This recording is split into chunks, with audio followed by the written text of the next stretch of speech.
Bonjour tout le monde. Aujourd'hui, on va se pencher sur un sujet qui a constitué un tournant stratégique dans les relations qui relient le Maroc et ses partenaires, à savoir celui des accords d'Abraham. Et on va voir comment les relations entre le Maroc et Israël dérangent la France. Restez sur place. Les relations maroco-israéliennes ne datent pas d'aujourd'hui. Elles sont aussi anciennes que la création d'État d'Israël lui-même, notamment dans leur côté social, culturel et religieux. Et ce, même avant la reconnaissance marocaine de l'État d'Israël, grâce à une communauté juive considérable constituée des séfarades ou séphardim qui ont quitté le Maroc pendant les opérations du Grand Exode, notamment durant les années 60, mais qui n'ont jamais coupé le cordon ombilical avec leur pays d'origine.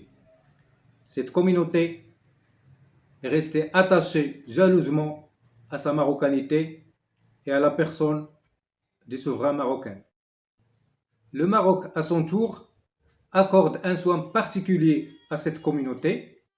Il n'a jamais privé les juifs marocains qui ont choisi d'émigrer, que ce soit en Israël ou ailleurs, de leur nationalité marocaine. Au contraire, il a essayé de booster leur sentiment d'appartenance en faisant rayonner les valeurs du judaïsme marocain à l'échelle mondiale. Ce judaïsme qui commence à prendre de l'ampleur au sein même d'Israël. Et ce, conformément au fameux dicton du feu Hassan II qui disait « Chaque Marocain qui part, c'est un citoyen qu'on perd, mais c'est un ambassadeur qu'on gagne. » Tout ceci a fait du Maroc une exception dans son environnement et des Juifs marocains une communauté spéciale, voire même unique, comme eux-mêmes n'hésitent pas à le dire.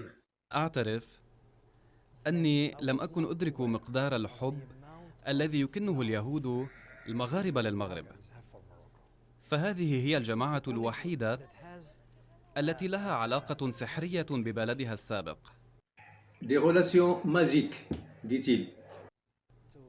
وهي مجموعة خاصة، فحتى ملك المغرب يعتبر اليهود المغاربة مواطنيه. Mais apparemment, ces relations maroco-israéliennes ne plaisent pas à tout le monde, notamment après la signature des accords d'Abraham.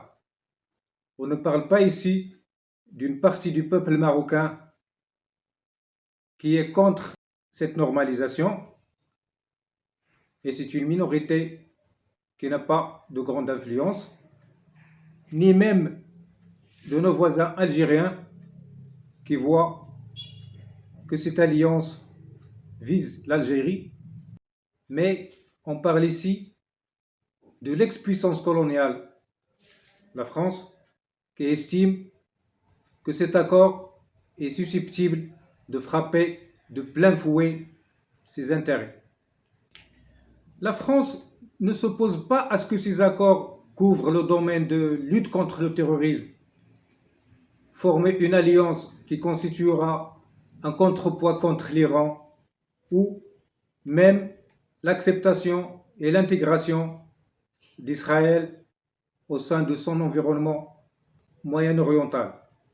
Mais elle a du mal à cacher sa déception et même sa jalousie quand elle voit que cet accord s'étend vers des domaines qui constituent historiquement ses réserves protégées, notamment le domaine économique et militaire. Et pour plus d'informations, je vous invite à regarder la vidéo établie précédemment sur les relations Maroc-France, dont voici l'affichage. La France, on le sait, est le premier investisseur au Maroc. Il n'y a pas un seul secteur dans lequel les entreprises françaises ne sont pas impliquées, que ce soit le transport ferroviaire, l'industrie automobile, l'assainissement, le dessalement des eaux de mer, le secteur bancaire, les infrastructures, les énergies renouvelables, et ainsi de suite. La France aussi est le deuxième partenaire économique du Maroc après l'Espagne. Elle est aussi le premier fournisseur des armes pour le Maroc, puisque la doctrine militaire marocaine s'inspire essentiellement de la doctrine française. Donc tout ceci, la France ne veut pas le perdre, car elle considère que le Maroc, comme d'ailleurs toutes ses anciennes colonies, est un territoire acquis. Elle n'accepte pas d'être reléguée à la 3e ou à la 4e place derrière des superpuissances comme les États-Unis et Israël, puisque les accords d'Abraham étaient des accords tripartites.